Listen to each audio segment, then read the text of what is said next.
Os fundos mútuos são populares porque representam segurança.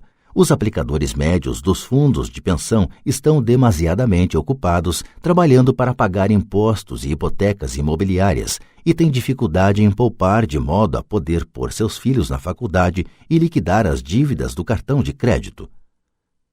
Não têm tempo de aprender a investir, de modo que confiam na experiência do administrador do fundo mútuo.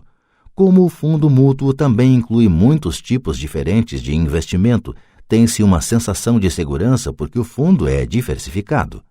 Este grupo da classe média instruída aceita o dogma da diversificação, defendido por corretores de fundos mútuos e consultores financeiros. Procure a segurança, evite o risco. A verdadeira tragédia, contudo, é a falta de instrução financeira precoce, responsável pelo risco enfrentado pela pessoa comum da classe média.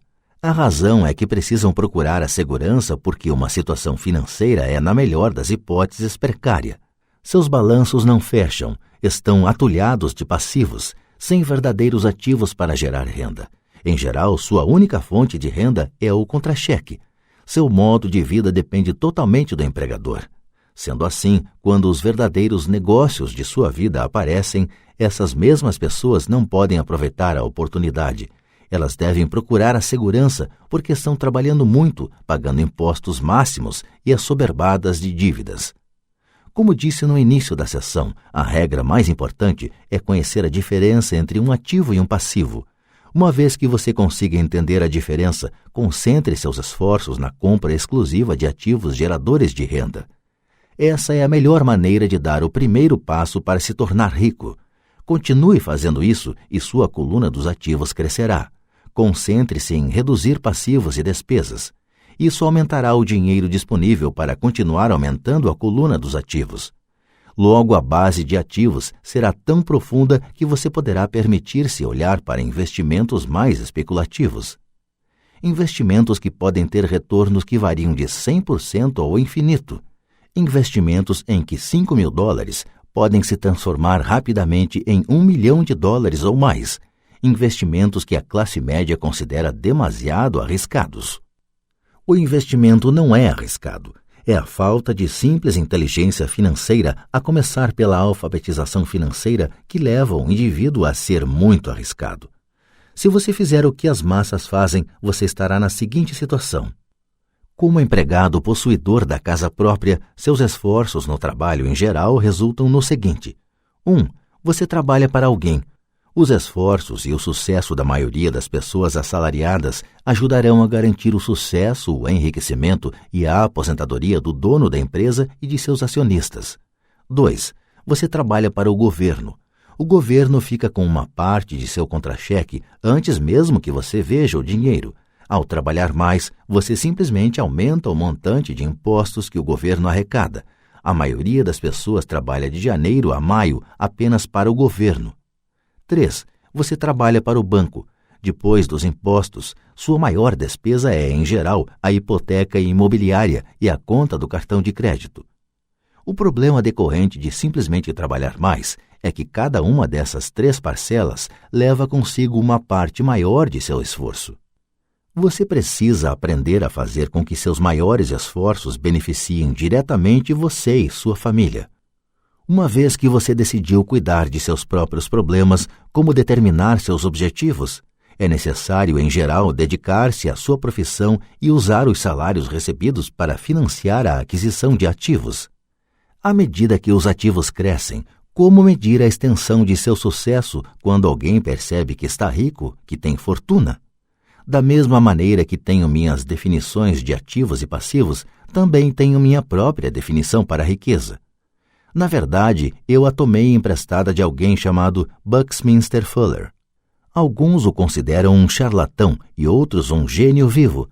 Anos atrás, ele criou um auê entre os arquitetos ao solicitar a patente para algo chamado um domo geodésico. Mas, ao fazer isso, ele também falou algo sobre a riqueza.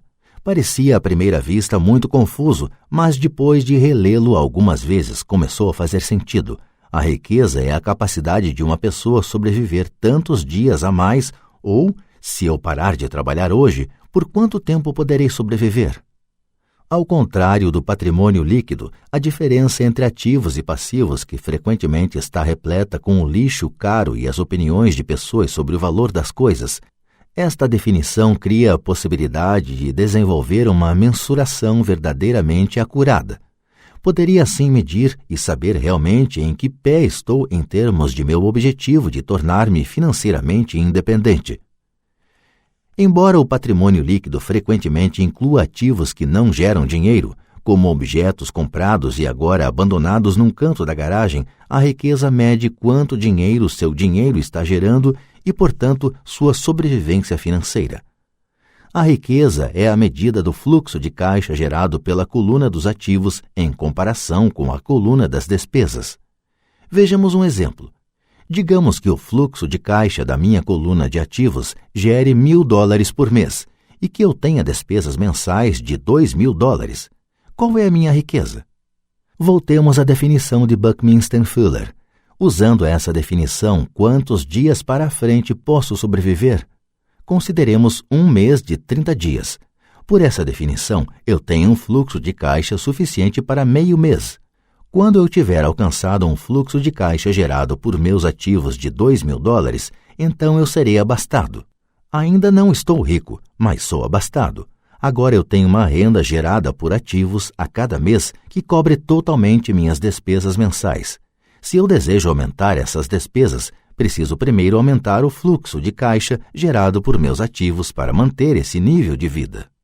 Observe que nesse ponto eu não dependo mais de meu salário. Eu me concentro com sucesso em construir uma coluna de ativos que me tornou financeiramente independente.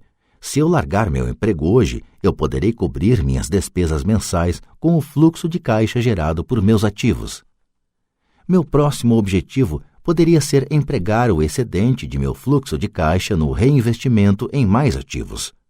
Quanto mais dinheiro for destinado para a coluna dos ativos, mais esta crescerá. Quanto mais meus ativos crescerem, mais aumentará meu fluxo de caixa. E enquanto eu mantiver minhas despesas menores do que o fluxo de caixa gerado por esses ativos, eu me tornarei mais rico, com mais e mais fontes de renda, além de meu trabalho físico. Enquanto este processo de reinvestimento continuar, estarei no caminho do enriquecimento. A verdadeira definição de riqueza depende de quem a define. Você nunca poderá ser rico demais. Lembre desta observação simples. Os ricos compram ativos. Os pobres só têm despesas. A classe média compra passivos pensando que são ativos. E como eu cuido dos meus negócios? Qual é a resposta? Ou sou fundador do McDonald's.